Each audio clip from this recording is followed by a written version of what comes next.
while there may be teams that are ready to compete now for the NBA championship, there are teams in this league that are trying to build towards that championship, and the way they do that is by youth movement. So today, we're going to be doing a tier list on how bright the future is for these young teams. So make sure to stay tuned right after this.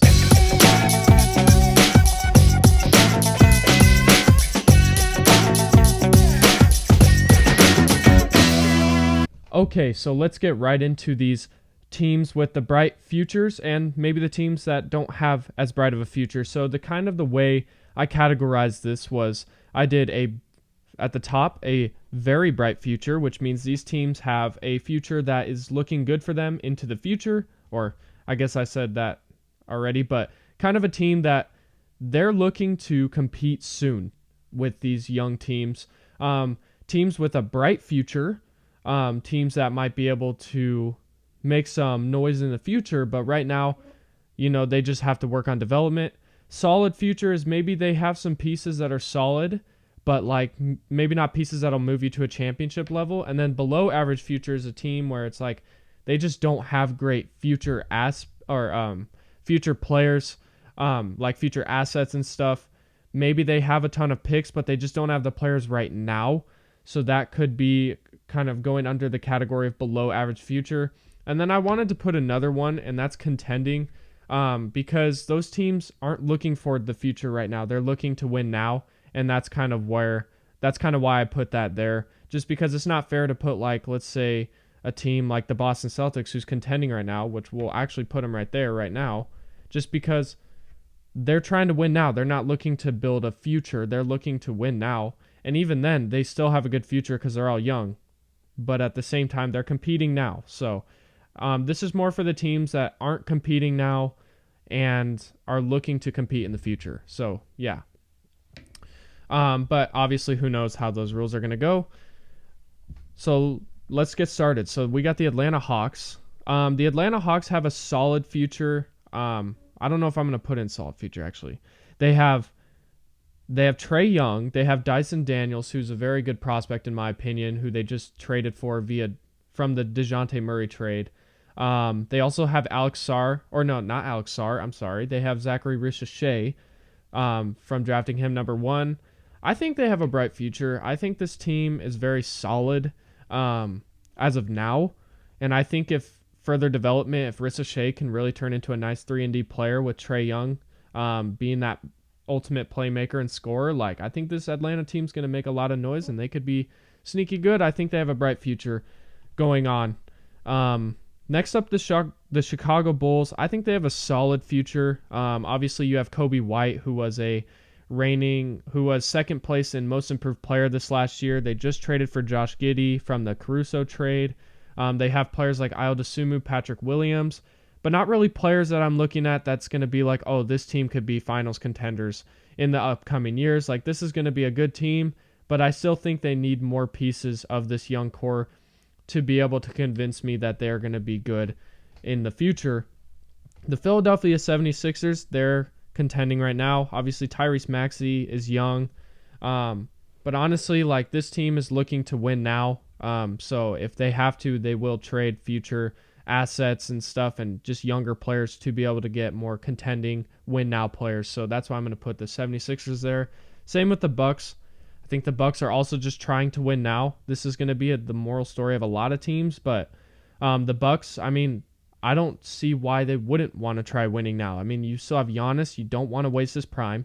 You have Damian Lillard, who's getting older. You want to, utilize the best of his ability while he's still able to play his best. So yeah, I think the Bucks are still there. The Cavs, I think, also have a bright future. Donovan Mitchell's still relatively young. Darius Garland's a very young prospect, but he's very talented.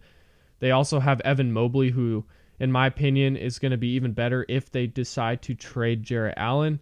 But overall, I think the Cleveland Cavaliers have a bright future. I actually think they have a brighter future than Atlanta because they're just building in the right direction, and they're going to be a decent team, even potentially this upcoming season. The Los Angeles Clippers are below average. I don't think they're going to be able to compete this year, and I also don't think they have a good future. I don't think They have really good draft prospects that I'm looking at going, wow, this is great. Like, and I mean, you could maybe put them solid future just because they have like a decent team right now, but that's not going into the future, I guess. So yeah, I'm going to put them below average future, and I think I'm pretty content with keeping them there. The Memphis Grizzlies have a very bright future.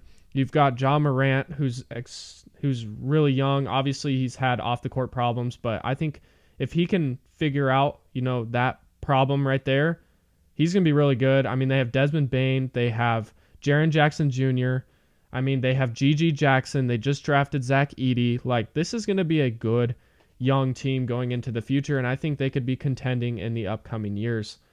Next up is the Miami Heat. The Miami Heat are an interesting team. I mean, they have Tyler Hero. If you really want to consider Bam Adebayo, I mean, I think Bam Adebayo is getting older. I mean, they have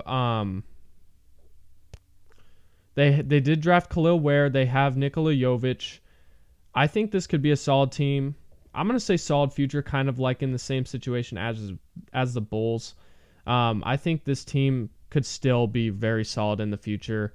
And I don't know. I think Miami's in a better situation than Los Angeles, but I also think they might have worse younger players than what the Bulls have. So I think solid future is a good spot for them. The Charlotte Hornets, I'm honestly going to say they have a bright future because they have LaMelo Ball, who, when healthy, is a very, very good player. Brandon Miller had a very promising rookie season. You drafted Tijan Salon, who also is very promising to me. And you have Mark Williams at center. Like, I really like this team, and I think they have a bright future. They just need time to develop. Which I think Charlotte is in the right motive, which I'm actually going to move Cleveland down. And I know I said they were above Atlanta, but they don't really have like the young prospects. I mean, I guess they kind of do. I'm going to put them like at the top of solid. I might move them back up to bright future. But like I said, rules are going to change as the video goes on and just kind of how I rate these teams. But yeah, let's move on to the Utah Jazz. I mean, they have Lauri Markkanen, who's still relatively young. I mean, he's getting older. And when I mean older, I mean like upper 20s. Like when I consider like younger players, I consider like 25 and younger. The Utah Jazz have a solid future as well. I mean, Keontae George is going to be nice. They just drafted Cody Williams, Isaiah Collier, and Kyle Filipowski, and I think all three of those players could be very solid. I'm going to put the Bulls above them just because I think the Bulls, like, future-wise is going to be better. But I think the Utah Jazz, like, they could be a very solid team in the future, and I think they're starting to build in the right direction.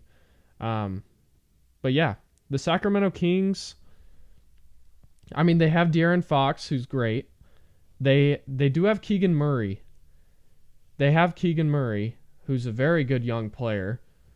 They drafted, I can't remember the player they drafted. I'm not even going to lie. He was a point guard from Providence, I think. I can't remember his name for some reason. I am sorry about that. But yeah, the Kings have they're also in the solid future. I'm going to put the Bulls above these two teams just because I think the Bulls, like, overall, like, they are building a young core, and I think that young core is solid. And with the Kings, it's like they're kind of competing now, but they're also building a younger core. So it's like I can't really put them in like bright future because, I mean, yeah, they do have a bright future, but it's like, I don't know, like it just feels like they're competing now. So I can't just say like they're going to be up in the bright future with like Charlotte. I don't know if that makes sense or not. This video might be very confusing to a lot of you guys, but this is just my opinion. The New York Knicks, Jalen Brunson's a lot older than we think. Same with Josh Hart. Julius Randle's older. Like, this is a competing now team. I would have maybe put them in like bright future, but like they're not necessarily young, but they're also just trying to compete now. So yeah, let's put them in contending then. Lakers are below average future. They have, I don't know what their future looks like. Like, let's be real. The Lakers never look to build a young team. They always look to try to win now, which they're not winning now right now because they don't have a good enough team. But yeah, they're kind of in the same situation as the Clippers. They have some stars on their team, but then after that, it's like I don't know what else they're going to be able to do in the future. So yeah, the Orlando Magic has a very bright future. I think Paolo Banchero is going to be one of the superstars in the NBA in a couple years. He's already starting to look like one. Franz Wagner's looking really good. They've been drafting really well these last couple of years. And they're going to be almost in that contending section soon, potentially going into next year. So they're kind of in the same situation as Memphis. They are very close to contending right now. So I think they have a very bright future, and they're all young. Like, that's a promising thing to see. The Dallas Mavericks, we also, like, do I put them in contending? Because, I mean, yeah, I'm going to put him in contending because Luka is, like, going to be probably one of the faces of this league. He already is kind of one of the faces of this league in the NBA, and he's still really young. But, like, after that, I mean, yes, you have Derek Lively, but it's like, I don't think Derek Lively is going to be that great without Luka Doncic, in my opinion. That's why Gafford and Lively thrived in Dallas, because Luka, you have a playmaker like him. So, yeah, I think other than that, though, like, Dallas doesn't have, like, crazy pieces that are going to be, like, super promising for the future other than Luka Doncic. So they're going to be just contending now. They're just going to be trying to make moves right now to help Luka win, and just the Mavericks in general. Next up, we have the Brooklyn Nets. If we were counting picks into this, I would say they have like a bright or very bright future just because they have a billion picks. But as of now, I'm going to say they're below average. Like maybe above them just because they do have Cam Thomas and he's very promising. Even Nick Claxton. But like player-wise for young players, I don't see any like promise in that in their future. Now, obviously, if they go into next year and maybe let's say they get the number 1 pick and draft Cooper Flagg or something, then I would put them in very bright future. But as of now, based off of the players they have right now in the young core, I'm not going to look at that as a very bright future or even bright future at all. Denver Nuggets are contending. Obviously, Jokic and Murray are young, but they're contending right now. They're going to look to make moves to help them contend right now. So I'm not going to put them into the future category. Indiana Pacers, I think they also have a very bright future. They're kind of in the similar situation as the Grizzlies and Magic. I think they might be a step lower, but I also think they're like a step above Atlanta, so I can't put them in bright future. I think Tyrese Halliburton is a young and upcoming star. He's already kind of a star, and they've been drafting well. They're going to be, once again, soon contending if they can keep up with these right moves. Next up, we have the New Orleans Pelicans. I'm going to put them in bright future. I think they could be very bright future, but I don't think they're there yet. Because I think the Pelicans have a very solid team. You got Zion Williamson, if he's healthy, is a very good player. You have DeJounte Murray, who's also relatively young. I mean, he's probably in his mid-20s now, so, I mean, he's getting older. So I guess, like, maybe I'm going to put him in solid future now that I think about it, because they're kind of in the level of the Kings and the Cavs, and even, like, the Miami Heat, I guess. When it comes to that scenario, like the Pelicans have young players, and they have young players they could build off of. But it's like, I just feel like they need some work to do. And they're going to be trying to win now. Like, I mean, you got Brandon Ingram, CJ McCollum, DeJounte Murray, Zion Williamson. Like, this is a good team. Like, don't sleep on this Pelicans team, honestly. But yeah, let's go on to the next. Let's talk about the Detroit Pistons. I think they have a bright future. I mean, Cade Cunningham, he's looking like a star still. Jaden Ivey's looking like he could be a very nice player. I mean, you have players like Asar Thompson, you have Ron Holland, you have Jalen Duren. Like, you have really good players, and I think in the future, with development, this could be a really good team, but as of now, they're going to be those bottom half teams, but they do have a good future. I think their young players are going to make them very solid in the future with the right development. Next up, we have the Toronto Raptors. I also think they have a bright future. And I'm going to stop putting in like particular order. Like this isn't like in any particular order in each category. It's just kind of where I think they fit. I think the Toronto Raptors are good though. Like Scotty Barnes is a player you definitely can build around for the future. Emmanuel Quickley's looking like he's going to be a really good point guard in this league. RJ Barrett's going to be a nice complementary piece to those two. I mean, they're building something nice. Like maybe they're not like going insane like with the young talent. Like they don't have like generational talent players, but like they're building something nice in Toronto, and it's just gonna take time. And that's kind of like been the theme of the bright future category. Next up, we have the Houston Rockets, also having a bright future. This Houston team, they have Jalen Green. They also have, they drafted Reed Shepherd. They have Jabari Smith.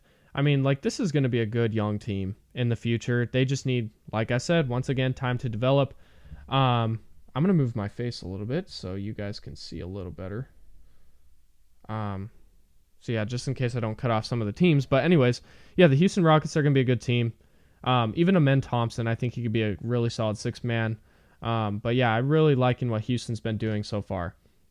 Next up, we have the San Antonio Spurs. And this might be biased, but they have a very bright future. You have Victor Wembanyama on your team. You have generational talent player on your team.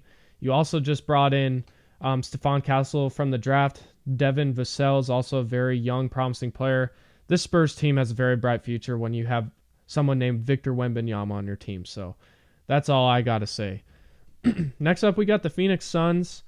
Clearly, they're going to be contending when you have a player like Kevin Durant and Devin Booker on your team, even Bradley Beal. But honestly, like, out of all these contending teams, they're not there. And I think they're going to be, like, below average future. Like, because I don't think this Suns team's going to be able to compete for championships, in my opinion. And they don't have young players that are going to be able to be like, oh, you know, you have that insurance once like Kevin Durant and Devin Booker retires or something like that, or one of them gets traded. Like, you don't have that insurance. Now you can if you maybe trade one of them, or even both of them, which I think they should do. But, you know, like the Phoenix Suns just don't really have a good future going for them. Next up, we have the Oklahoma City Thunder. And while last season I would have put them in very bright future, this season I'm going to put them in contending. This team is going to be contending for championships. They're not going to be looking to building a young core anymore. They want to win now. As you kind of saw that, they traded for Alex Caruso, one of the best perimeter defenders in the NBA, and they moved on from one of their young prospects in Josh Giddey. So, yeah, they're going to be trying to win now. And it's kind of the same scenario for the Minnesota Timberwolves. This team's going to be looking to win right now. And there's no I don't really have to explain it. Like, this Timberwolves team is looking to win now. Portland's going to be in the bright future as well. I still think they have a really bright future. I mean, if they look to move on from Anthony Simons, it's still possible. Scoot Henderson, I know a lot of people are kind of slowly off of the Scoot Henderson train, but I still think Scoot Henderson's going to be a great player in this league. Even Donovan Clingan. I mean, I don't know. Like, I think this Portland team's going to still be pretty good. Golden State Warriors, I don't think they're contending, but I also don't think they're below average. I think they're more in the solid future. You know, they've got Podziemski. You've got Trace Jackson Davis. You've even got Moses Moody, Jonathan Kuminga. Like, you've got some insurance once Stephen Curry and Draymond Green and all them kind of leave. You've got some players that you can somewhat build upon and players that you can look towards and be somewhat optimistic about for the future. And then the Washington Wizards, I'm going to put them in solid future because they drafted Alex Sarr, which I think's great. I think Alex Sarr's great. I think, you know, Bilal Coulibaly, I think he's a good player. I mean, Bub Carrington's also going to be a good player for them. But other than that, like, they still need to just keep on drafting. They need to keep on, you know, they're going to be at the bottom of the league for the next couple of years. So they need to keep on drafting and keep on playing tough. So anyways, that is my bright futures. I'm sorry. This team that's like below my face is the Miami Heat, if you guys were wondering. So let me know what you guys think and where you guys would have ranked these teams in the bright future category. And if this made sense at all. Sometimes I feel like maybe I was acting a little confused, or maybe I was confusing you a little bit, but I hope you guys somewhat understood what I mean by this. But yeah, I think the NBA is in good hands overall. And I think there's going to be a lot of young players that are going to surprise a lot of people this year, and a lot of young teams that could surprise a lot of people this year. So thank you so much for tuning into this episode. I'm sorry this episode is coming out late. I've been kind of caught up in a lot of schoolwork lately. I got it done, so now I'm uploading again. We're going to be continuously uploading at Friday at 8 a.m. Mountain Time. This was just a rare occasion. But thank you guys so much for tuning into this episode. I appreciate all of you. If you guys haven't already, hit the subscribe button, like the video, and comment down below what you guys think or what you want me to talk about in my next episode, as I'm going to be trying to figure out some topics to talk about next episode. But yeah, thank you guys so much for tuning into this week. I hope you guys have an amazing week. God bless.